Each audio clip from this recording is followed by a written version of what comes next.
အခုကျွန်တော်တို့ရှိနေတဲ့အကောင်လေးကတော့ axolotl လို့ခေါ်တဲ့ထူးဆန်းတဲ့သတ္တဝါလေးပဲဖြစ်ပါတယ်။သူကကင်းလိပ်လျှော်မျိုးနွယ်ဝင်ကုန်းနေရည်နေသတ္တဝါဖြစ်ပေမဲ့လည်းသူတို့ရဲ့ဘဝတစ်လျှောက်လုံးကိုငါးလေးတွေလိုမျိုးရည်ထဲမှာပဲနေသွားကြတယ်ပေါ့နော်။ပြီးသွားရင်သူတို့မှာတခြားတိရစ္ဆာန်တွေနဲ့မတူတဲ့ရန်ကိုထူးခြားတဲ့ super power တစ်ခုရှိပါတယ်။အဲ့ဒါကဘာလဲဆိုရင်သူတို့ရဲ့ body parts တွေကိုပြန်ပြီးတော့ regrow လုပ်နိုင်တာပါ။တကယ်လို့လက်တို့ခြေတို့တစ်ခုခုမှသူတို့ခိုင်းမိသွားမယ်ဆိုရင်ပြန်ပြီးတော့အသစ်ပြန်ပေါက်လာနိုင်တယ်ပေါ့နော်အဲ့ဒီလိုမျိုးပဲသူတို့ရဲ့ခန္ဓာကိုယ်အစိတ်အပိုင်းအားလုံးနှီးပါးမှာပြန်ပြီးတော့ regenerate လုပ်နိုင်တဲ့ ability ရှိပါတယ်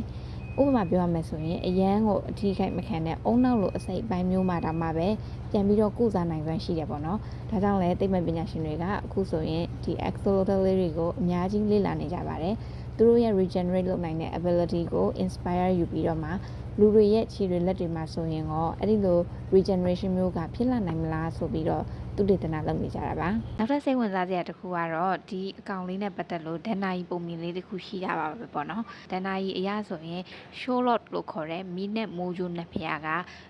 ကသူ့ကိုလူသားတွေအတွက်အနစ်နာခံခိုင်းတဲ့အခါမှာသူက